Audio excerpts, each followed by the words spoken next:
పూజ అనేటువంటి దాని గురించి చెప్పుకుంటూ దాని గురించి చేద్దాం. అంటే పెద్దలు మనకి చెప్పినటువంటిది ఏంటంటే ప్రతి జీవితానికి ఏదో ఒక పరమాత్మ అనేటువంటిది. మనం దేహాన్ని తీసుకుంటున్నాము అంటే ఏదో ఒక ప్రయోజనంతో తీసుకుంటాం. ప్రయోజనం లేకుండా అసలు ఏ పని లోకంలో జరుగుతుంది. ముఖ్యంగా భగవంతుడి యొక్క సృష్టిలో ప్రయోజనం లేనటువంటిది ఏది కూడా, అప్రయోజనకరమైనటువంటిది ఏది కూడా లేదు. ఆయన గడ్డిపోచను సృష్టించినా సరే దాని ప్రయోజనం దానికి ఉంది. ఒక పెద్ద కొండని సృష్టిస్తే దాని ప్రయోజనం దానికి ఉంది. మనిషిని సృష్టించినప్పుడు మనిషి యొక్క ప్రయోజనం మనిషికి ఉంది. ప్రయోజనం అని మనం అనుకున్నప్పుడు రెండు రకాలుగా ఉంటుంది. ప్రయోజనం ఒకటి, పరమ ప్రయోజనం ఒకటి. ప్రయోజనం అంటే మనకి పనికొచ్చేటువంటి పని అని మనం అనుకుంటే, ఎప్పటికి పనికొచ్చేటువంటి పని? ఈ రోజుగా, రేపటిగా, ఎల్లుండిగా అనేటువంటి ఒక ప్రశ్న వస్తుంది. ఈ రోజుకో రేపటికో పనికొచ్చేటువంటి పని అనేటువంటిది ఒకటి ఉంటూ ఉంటుంది. పెద్దానికి కూడా అటువంటివి కొన్ని ఉంటాయి. మనం ఆహారం తీసుకుంటున్నామంటే అదే ఈ రోజుకి పనికి వచ్చేటువంటి పని కింద మనకి లెక్క. ఎందుకంటే ఇవాళ తీసుకునేటువంటి ఆహారం రేపటికంటే మనకి ఉండదు కాబట్టి, ఎక్కువ రోజులు మనం దాన్ని నిలుపుకోలేదు కాబట్టి. అంటే కొన్ని పనుల యొక్క ప్రయోజనాలు ఎటువంటివి అంటే, మనం చేసేటువంటి పనులు ఇవాళ రేపు లేదా ఒక సంవత్సరం ఇటువంటివి కొంత ఇస్తాయి. రెండవది ఏమిటి అంటే, ఎంతకాలం ఆ పని యొక్క ప్రయోజనం ఉంటుందనేటువంటి, ఎంతమందికి పనికి వస్తుంది అనేటువంటిది. మనం చేసేటువంటి కొన్ని పనుల యొక్క ప్రయోజనము కేవలము మనకు మాత్రమే. మనం తిండి తింటున్నామంటే దానివల్ల కడుపు నిండడం అనేటువంటి తృప్తితో శారీరకంగా బలంగా ఉండడం అనేటువంటి ఒక అనుభవము కేవలము మనకే చెందుతుంది కానీ ఇంకెవరికి కాదు. మనం తిండి తింటే పక్కవాడికి శక్తి రాదు, పక్కవాడికి కడుపు నిండదు. అయితే కొన్ని పనులు ఉంటాయి, వాటి యొక్క ప్రయోజనము కేవలం మన కోసం మాత్రమే కాకుండా ఇంకొంచెం ఎక్కువ మేరకి. ఇంట్లో ఒక తల్లి వంట వండుతోందంటే ఆవిడ ఒక్కటి కోసమే వండుకోవట్లా, కుటుంబం అంతటి కోసము వండుకోవచ్చు. కేవలం నాకు మాత్రమే నేను వండుకుంటాను అనుకోవచ్చుని చేసుకోవచ్చు. అంటే ఆవిడ చేసేటువంటి వంట అనేటువంటి పని యొక్క ప్రయోజనము కుటుంబాన్ని మొత్తానికి ఉంటుంది. అలాగే ఒక రాష్ట్రం ఉందంటే, ఒక దేశం ఉందంటే, ఒక ముఖ్యమంత్రులు లేకపోతే ప్రధానమంత్రులు ఉంటే వాళ్ళు తీసుకునేటువంటి నిర్ణయముల యొక్క ప్రయోజనము రాష్ట్రం మొత్తానికి, దేశం మొత్తానికి సంబంధించి ఉంటాయి. కేవలము వాళ్ళకి, వాళ్ళ కుటుంబానికి మాత్రమే కాదు. అంటే ఏ పనికైనా సరే ఆ ప్రయోజనం ఎంతకాలం ఉంటుంది, ఎంతమందికి ఉంటుంది అనేటువంటిది రెండు. ఎప్పుడు మనం ఏ పని చేసినా సరే ఈ రెండింటిలో ఏదో ఒకటి మనకి నెరవేరుతుంటుంది. అది మనకి పనికి వచ్చేటువంటి పను, లేకపోతే మనతో పాటుగా మన చుట్టూ ఉండేటువంటి కొంతమందికి పనికి వచ్చేటువంటి పను, అది మనకు ఒక రోజుకో 2 రోజులకో పనికి వచ్చేటువంటి పను, లేకపోతే కొన్ని సంవత్సరాల పాటు పనికి వచ్చేటువంటి పను, ఇటువంటిది అవుతుంది. ఇల్లు కట్టుకోవాలనేటువంటి కోరిక మనకు ఉంటుంది, ఇల్లు కట్టుకుంటాం. మన కోసమే మనం కట్టుకున్నాం, నిజానికి మనకి నచ్చినట్టుగానే కట్టుకున్నాం. కానీ మన తర్వాత తరం వాళ్ళు కూడా అందులో నివసిస్తారు. మనం చేసేటువంటి పని యొక్క ప్రయోజనం ఒక 50 సంవత్సరాలు, 60 సంవత్సరాలు, ఒక 2-3 తరాలు అందులో నివసిస్తాయి. మన కోసమే మనం చేసేమని మనం అనుకున్నప్పటికీ కూడా ఆ పని యొక్క ప్రయోజనము అంతమందికి దక్కుతుంది. అలాగే ఒక చెట్టు నాటుతాం, లేకపోతే ఇంకొక మంచి పని ఏదైనా చేస్తాం. ఇది చాలామందికి మనకి తెలియకుండానే మనకి కొంతమందికి పనిచేస్తుంది. ఇటువంటిది అంటే కొన్ని మనం తెలిసి చేసినా తెలియక చేసినా సరే ఒక పని యొక్క ప్రయోజనము కొంతకాలం పాటు ఉంటుంది, కొంతమంది వరకు వ్యాపించి ఉంటుంది. ప్రతి జీవితంలో ఇది జరుగుతూనే ఉంటుంది. ఇది కాక వేరే ప్రయోజనం ఇంకొకటి.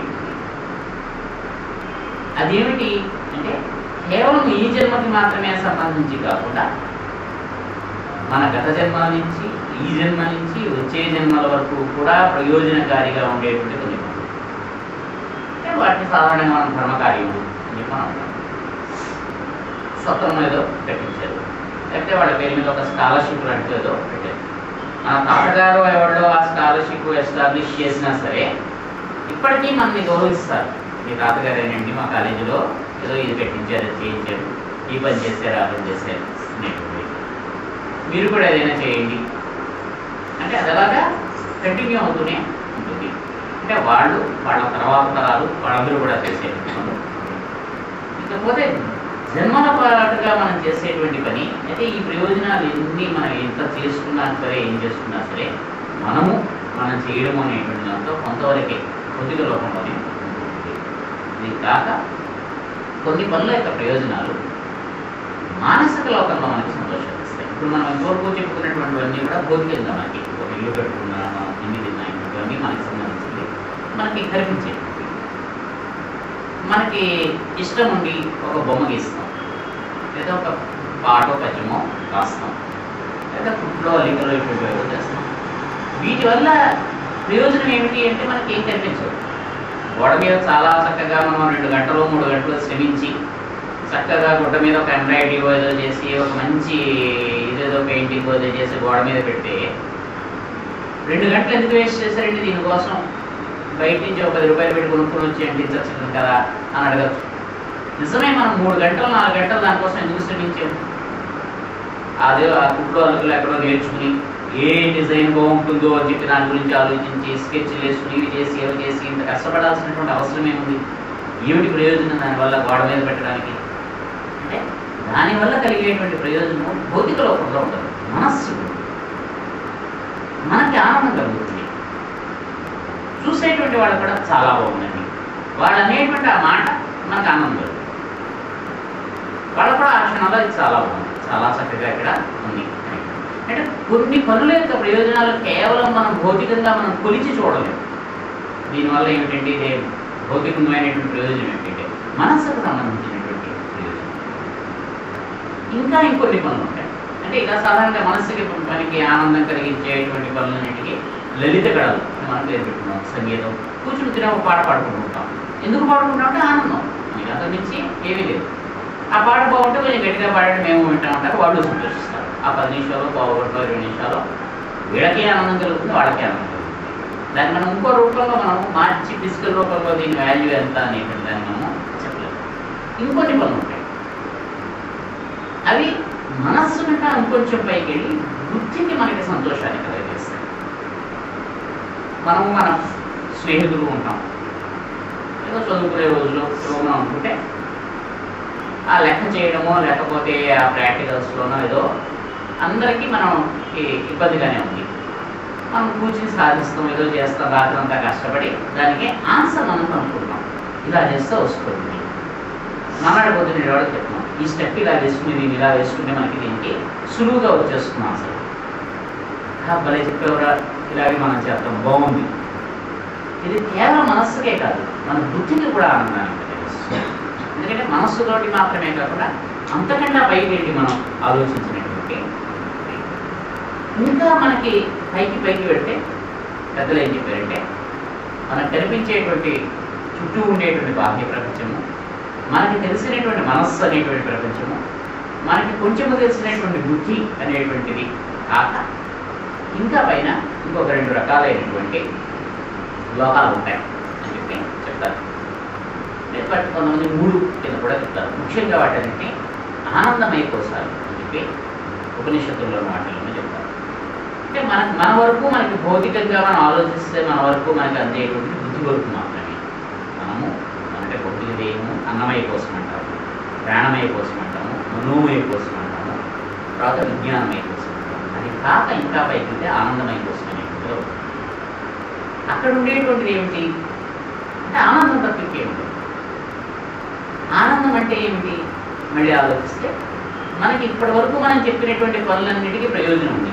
ఆ ప్రయోజనం వల్ల మనకు సంతోషం కలుగుతుంది.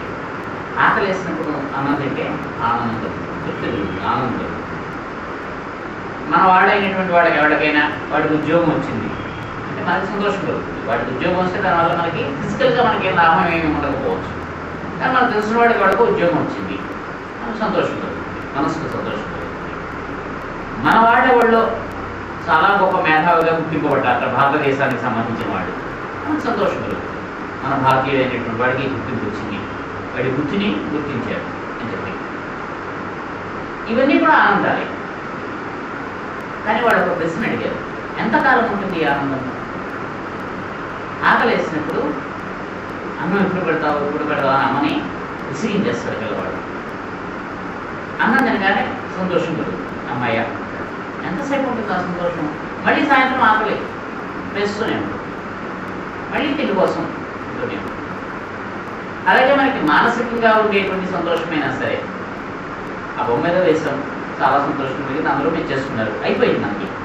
మళ్ళీ ఇంకోటి వేయాలనేటువంటి తపన, మళ్ళీ ఇంకొక బొమ్మ ఇంకా బాగా వేయగలమా, ఇంకో రకంగా వేయగలమా అంటే దాన్ని వేయడం వల్ల మనం పొందినటువంటి ఆనందం ఏదైతే ఉందో, సంతోషం ఏదైతే ఉందో, దానికి కూడా కొంత కాల వ్యవధి ఉంటుంది, కొంత టైం లిమిట్ ఉంటుంది. అంతకు మించి అది మన ఆనందాన్ని కలిగించింది. పూర్వం మనం చేసినటువంటి